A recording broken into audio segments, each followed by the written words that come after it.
Hey guys, so this is going to be my first QuakeLive video and it's going to be a bit of a test.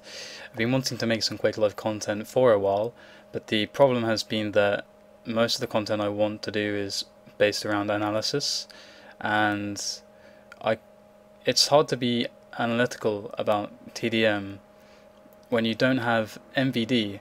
And MVD, if you're not familiar with the term, means multi-view demo. And this is a feature that is present in Quake 3 CPMA, and it's also present in QuakeWorld, but alas it is not here in QuakeLive.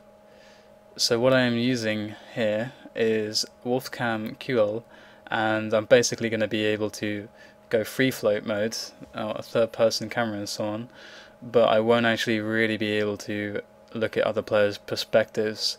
So it's going to really be difficult to get the overall picture of what is going on the map, and it's going to make analysis more difficult, but I can still highlight my own mistakes as a player. And considering the fact that I want to play at this Adwatslaan in Enschede in Holland, I am going to have to start analysing some of my games and putting some effort into actually improving. So I might as well record it and document it, I suppose, as it might be interesting to other people. So let's just get started with this game. It's the finals between EK and Action Ligan for the Champions League on Tornado. I think this is the second map. It's not a map that I'm familiar with. I think I've played this 4 or 5 times now, and I think the same with Garpy and so on and so forth. It was quite quick for me to learn it, but I mean that's one of the reasons why I picked this demo to watch, is because I'm foreseeing a huge amount of mistakes and stuff that I can tighten up as a player. And quickly, what I want to say before I start the demo is that the way that EK plays this map, if I can go into free float, the way that EK plays this map is we want to have 3 people on this red armor area, basically holding it and taking every red that we can, and we want to be timing this railgun down here, which was supposed to spawn here, but it's not here in pre-war for some reason. So red armor, we want to be timing the rail, sweeping the rail, and we want to be dropping down on this mega when it spawns, and that's the goal of like three of our players. For some reason I can't get the mouse to invert, and I play inverted, so this is kind of weird. But so the fourth player, sorry, is Garpy, and we always use Garpy on this map to run the yellow and the lightning gun, which spawns here, and the BS is of course there. And Garpy does a great job of running through the yellow and the LG and keeping it and just holding it and being in charge of defending battle suits, often by himself, and the red guy is often focused on the quad. So that's basically what we do. And so let's go through this demo. I'll start it up now. It's still warm up, but here we go.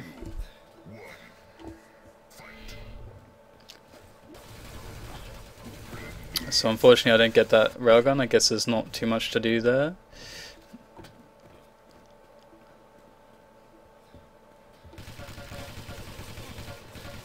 Just trying to make my way to the red armor side of the map, which I think is okay because that's our focus, but they had a guy defending it. It seems like we got a very unlucky start. If I just pause, we don't have any players with weapons. We've got Garpy here. Yeah, no one even really at reds.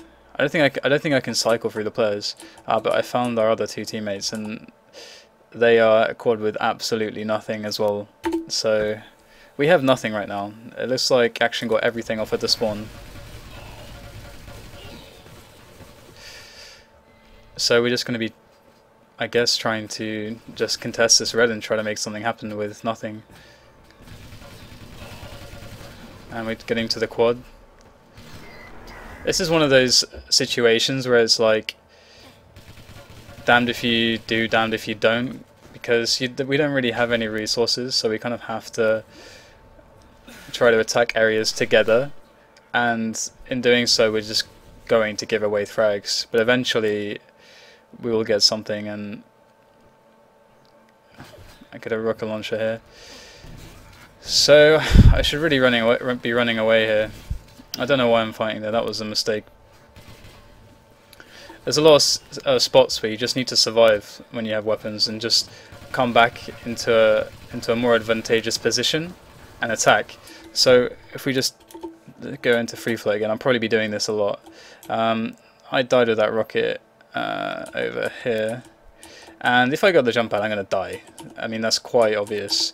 So if in the aim of basically just surviving and basically making the most efficient use of the resources I have of my rocket launcher, I need to really go through this door and try to make my way up around this way, because this would be a much better way to attack red armor from with a rocket launcher. And I'm guaranteed to probably pick up some health around here too, and maybe pick up a teammate to attack with. So that would have been a much better use of the rocket launcher instead of just going up the jump pad and dying. So you need to be aware of how you can survive and still contribute with what you have. That would have already been an improvement, making that decision. So here I get the plasma gun and I'm going to get these shards and making my way back to red armor again. And we're just trying to get in there, trying to make something happen.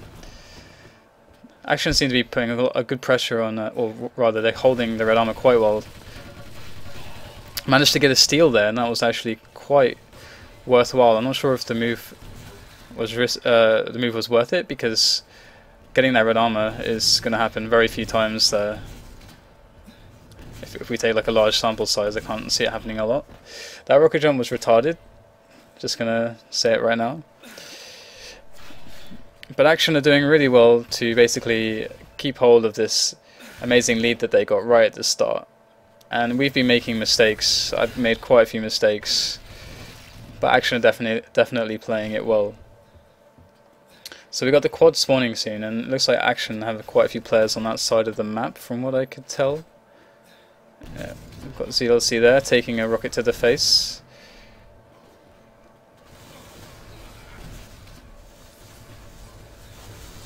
Just going to try and defend this quad. So I'll get this quad. So what should I be doing with this quad? That's quite an important thing to know. Well, basically the only concern I should really have is red armor, because that's like this on this map. It seems like red is a really strong position to hold, and you're going to really want to extend your control beyond red, using the red as the starting point every time. So really, what I'd like to have done, without knowing what I'm going to do, because this was a while ago, I can't remember what I did, I'd like for myself just to come up to this red as safely as possible and just try to defend the red. But let's see what I actually do.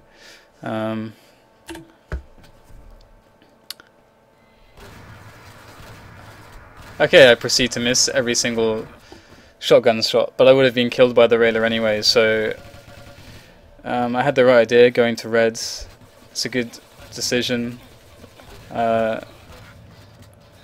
Missed a lot of shots, but I was probably dead either way, so that's just that was fine, I think. And here we've got some weapons, and we're going to try and get ourselves into this red. And there does seem to be a poor timeout. I think Trippy was having a lot of lag issues, so that would be why. The classic timeout whine. Okay, now we're back into the game now. So we managed to get on this red. I'm not sure why Action weren't able to prevent that, but we've got 3 players on this now, and it'd be great if we could keep this until the next quad. I mean, we really need to, if we want to have any chance at narrowing this frag deficit. So we get a time on this red, and we need to be making sure now that we are keeping an eye out on the rail time as well. Make some good kills in the middle. And we're going to have position here on the red again, but they're going for that rail, so hang on, I need to really see who actually is getting this rail, because that's something that I could have done if it's up. It's another thing that's in QuakeLive is an item timer, which is really useful too. But basically one of the things I'm looking out for constantly is if we're going for those rails when they're spawning, or if we're letting them get taken away by Action, because the rails on this map are really good. There are a lot of really good angles that I'm trying to get used to myself, and they feel really good to rail from. So we get the rail. Next one's on 38. I make some rails, but they have a railer back there as well. So I need to play cautiously and I get a shot onto the guy waiting for it. He's about 12 seconds too early there. And we need to always make sure that someone's on red and someone's going for these rails. Like, red should never ever be left alone. Like, there's just no need to really leave it alone. So just watching the angles here, these seem like really good angles to defend the quad from, and it looks like Action were just happy to stay for the BS and not contest the quad. So we end up getting the quad. I feel like so far nothing's been too horrendous, apart from the rocket jump and the decision to just go and die at the red, which we discussed earlier. So I spawn this shaft here, and I know that Garpy is the one who runs this area, so I'm looking out for him. And here we go, I find him and give him the shaft. I like that decision. I think that's a good one to make. He's really the kind of power player for us on this map. Nice little mid-air there. And we take back the red armor room with some luck.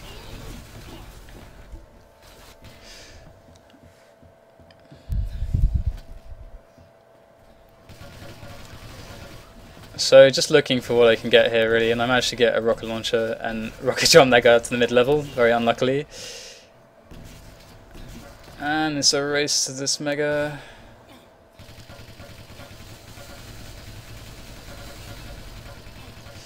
Okay, so there's a lot of craziness going on at mega. Now, I mean, there's some immediate improvements that our team could make on this map. If we start like practicing and getting our act together, something that I can immediately tell would improve our coordination and how we play this map is to just keep solid times on the mega and the rail, because it's not something that we are doing so far, and it's actually hurting us quite a lot. It's really hard to make decisions, good decisions, when you're playing if you don't have at least an estimation of an item time. You at least need an estimation so that you can try and be there at least before, or at least a tiny bit after it should have spawned, if not knowing exactly when it spawns, because that really helps you map out where you should be going at all times and where you should be standing and stuff like that. So again, it seems like Action were content to just take this BS and I get this quad. I'm just going to pause again because these cooldowns in QuakeLive are like really important.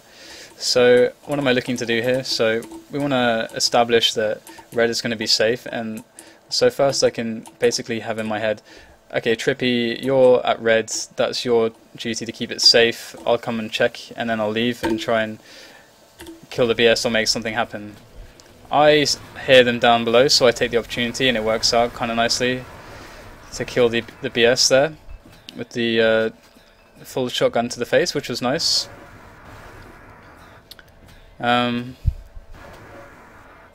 Just doing some damage. I don't think I'm a good quad runner on this map yet. It'll probably take me a while to get used to what I should be doing. I think just hanging out in this general area is fine, because if you're in doubt of where you should go, just make sure the most important things are dealt with, and make sure the most important things are safe, and that's the red rail and mega in the case of this map. So I get railed there at a bad angle. That was some bad positioning on my part. And these players from Action, who are basically like, these players from Action, like this ZLC who was up railing around here, he's doing really good movements, because like if we're on the red, we want to be, as I said, controlling the mega and the rail. We have this middle position. Okay, and we want to have this this side of the map, the quad side of the map, locked down as well. But ZLC with his rails is kind of getting in behind us and undermining the main part of our control at the red by just having this back position. So we shouldn't really allow people to get back here. And as we can see, Action are kind of setting up for this aggressive move onto the red now. And it's really nice how they're moving together to attack the red. It's always a sign of a good and organized team. So that's something to improve upon, as well as just a greater awareness of the enemy player movement and stopping them from getting like behind the red, like in the quad area, that area, because especially if they get rail there, it's the angles that they get are so nice. And they managed to get a red off of it. We get the kills, but I mean the damage was done. I mean, we're trying to make a comeback, and we keep having these small little mistakes, which will basically slow our frag rate down. Basically, had a lot of that stuff not happened, we would still have had red control. We would have given away less frags, maybe gained more frags, and we would definitely be assured the quads. But now, who even gets the quad? I'm gonna have to check. Let's see who gets the quad. The quad died, I guess. So it was ZLC, I guess, because he's dead, and there's no quad. So, and I steal the mega from Garpy. That's never a good idea. Pretty bad awareness from me. We get this red back, and it's nice that Garpy was able to take that BS, because that's really going to be what kind of stems the bleeding for now for our team. And I'm just going to try and keep this red, and again, like, it doesn't really seem like we have times on the rail. I remember from when we played this game that it felt like we weren't timing it well. I mean, I'm partially to blame, as I was one of the players who was responsible for it. So I mean, I should really be trying to go for that more as well. And we can see them working this quad angle again, and it seems to be really strong. Just sneaking those players there, giving them a rail, and sneaking them back there is really strong. I'm just hanging on the lower levels because I'm trying to catch these guys who are sneaking around. I'm having no luck with this shotgun. But I was still getting these reds, so that is good. 24 frag deficit right now, and we've come back some frags, and we've got some control. So the quad is going to spawn in about 30 seconds, and it's really going to be an important one for us. Action, as we can see, Nightops there, he was winning the rail battle there, and he managed to kill our railer and basically push Action's position a little bit in the middle, give them a little bit more dominance. We managed to clean it up, but we took taking those losses is never good. I felt like that could have been maybe avoidable. Okay, and the enemy took the mega as well, I think I heard. So we get this quad, so let's again look at the situation of the map. Who got the quad? It was... God, I can't even find him. Okay, Garpy. I have no idea what Garpy has. Can I spec him? I don't think so. So Garpy's gonna really have to basically stop the BS from... Because what the BS wants to do is he wants to basically disrupt our control on red, and Garpy has to stop that.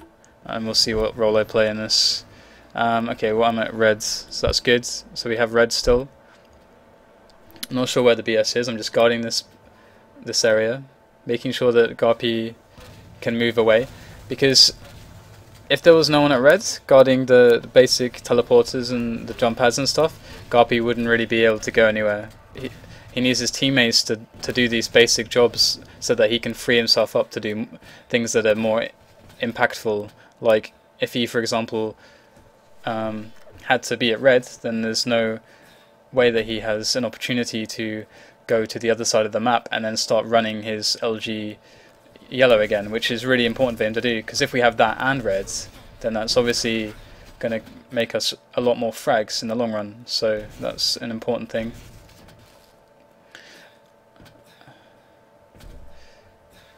So we did gain some frags, I think, and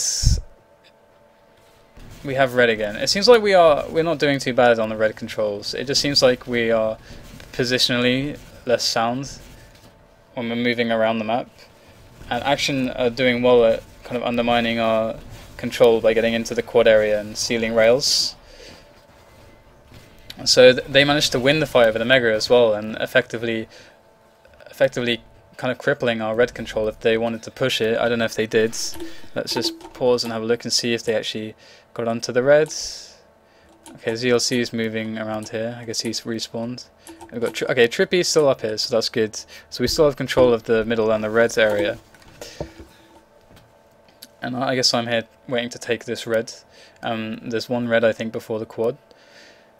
And I guess if Action are sticking to their game plan, they're going to be going for the BS again and not really messing with the other side of the map and the quad. So it's an interesting strategy from them to favour the BS. I guess they feel like on this map it's stronger. It remains to be seen. I really don't feel like I can make an insight on this map yet as to what is the optimal strategy or not. So I went to the red first, which was good. I saw an opportunity and I took it and managed to kill this BS. And I'm under a lot of pressure, but the BS is dead. We have control of middle, we have control of reds. Hopefully we can control... Okay, there's a guy up there. So everyone for some reason left red. Now that's a huge mistake. Can I go back? I don't know. I'm sure there's a way to go back in time, but basically there's no way that we should have let anyone get onto red, basically is what I was trying to say. But we have it again, so it's okay.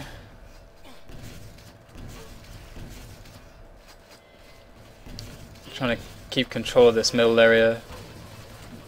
No idea when Mega is spawning. Not the best ever. So just dying off of the spawn here, really. Not much you can do about that sometimes. Garpy cleans it up. And they roll.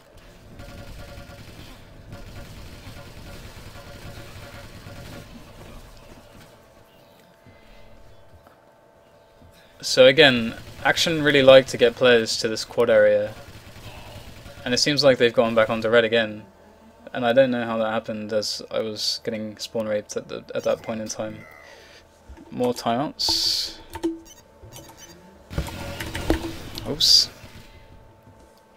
So again, this seems like a very sloppy game, and it's to be expected. This map isn't played very often, and probably for either team, so it's to be expected. But I can definitely see teams tightening up on this map a lot if this map is used in future. And we managed to get that quad, and I go for the reds. I want to keep it safe and keep position on it. Again, just want to reiterate that that is the most important thing to do if you're not the quad carrier. The quad carrier is there to basically make sure that the enemy BS can't basically let his team get their way onto red and get red control. And if the quad can do it, he wants to basically kill the BS and or start running the back yellow and LG, so we get a better lock on the map, like full control of the major items. But yeah, this map is definitely, I mean, all the maps are really about timing. Timing is important on all the maps, but I see this map and Purgatory in particular being extremely item time oriented. Like knowing exactly when that mega spawns due to the position of it seems very important, because you can just drop on it or just strafe onto it and you got good cover. So it seems quite important. So it looks like we have a rail time now, so that's good. The next one going to be on 05 or something. And we've got red control still, so, and then the frag gap is closing. It's only like 20 frags, so it's definitely something that's doable.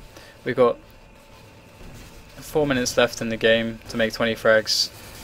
Railing from this high position is definitely something I need to do more of, but we definitely weren't getting enough rails to really exploit this position. So rather than being here, I would probably like to be positioning myself around quads, but again, for some reason they are getting themselves back onto the red area. I guess I thought we had a player up there, but we did not. So we need to tighten up our communication. for sure. It seems like you always need to have someone on that jump pad.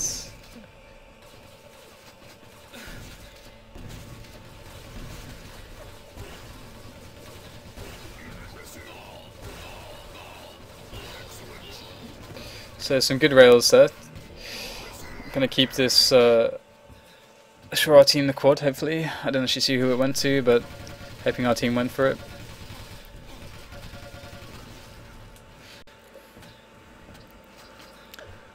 Get myself a shotgun, straight back to red again. A lot of this is really just about like really good team play, keeping the item times, coordinating your team, coordinating well with your team about item times, and coordinating well positionally. Because like the jump pad, like if you imagine someone standing at the top of that jump pad with a shotgun, like the rocket launcher guy is never going to get up there. He's never going to get into that position where he is now. He dealt way more damage than he should have been able to deal. And like the easiest way in the world to stop that is just to have a player standing at the top of the jump pad with at least a shotgun. So I mean, there's just these little areas like that which have these huge impacts. Because look, now Action have control of the red, where they honestly shouldn't have been able to if we would have played it right, and it would have ended up being their mistake to attack. So little things like that definitely having an impact in this game.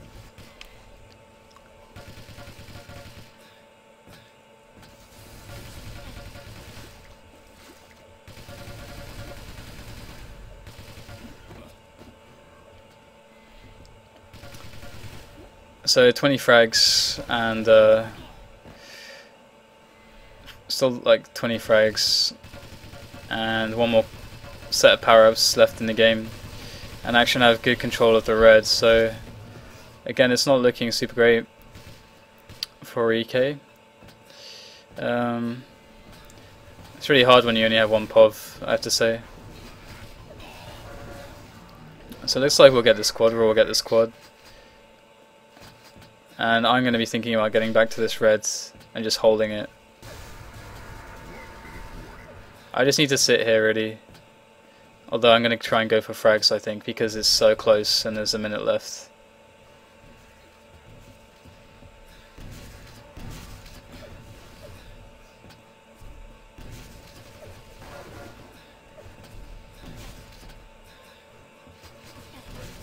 I can't even kill this guy. Alright, so we have red control. We're looking desperately for frags.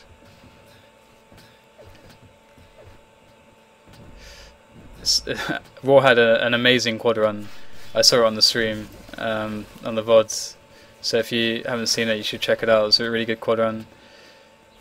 And he managed to help us tie it up dramatically. I'm super low, I need to just run away and survive now. Just need to survive. And I get raped. But yeah, I mean, that was a commentary. So some brief highlights of that were that we need to work on is generally better positioning around the reds. We need to really have in our heads how to coordinate. It's like trying to think of an example. In Quake World, there's certain positions on DM3 where basically like you switch out depending on who's more stacked and who's. Because there's one position will be taking more damage than the other, so he'll start getting less stacked and less stacked, so he'll have to switch positions with the guy. It's basically like on DM14, the guy who's at rail is getting attacked, and so he's losing armor, and you usually send the guy who has the red down to the rail, and then the guy at rail on DM14 will want to switch out with the guy who was like on rocket launcher or something, or whoever got the red. And it's basically just efficient switching of players so that you hold the major positions at all times and you don't lose them. And areas like that jump pad with the shotgun and stuff, that's a really good thing that the shotgunner can do. Not letting the other team undermine our control by getting themselves into the quad area is an important one as well. Getting better times on Mega, better times on Rail, all really important things. And I think that's the gist of it. I think it's just a huge amount of playing that needs to be done on that map. But I think the games on that map could look to be quite interesting, I have to say. I definitely think the map is nice. It's a good map, I think. So I think that'll end the video. I hope it wasn't too boring or anything. It's quite hard to do proper analysis when I can only see my improv really.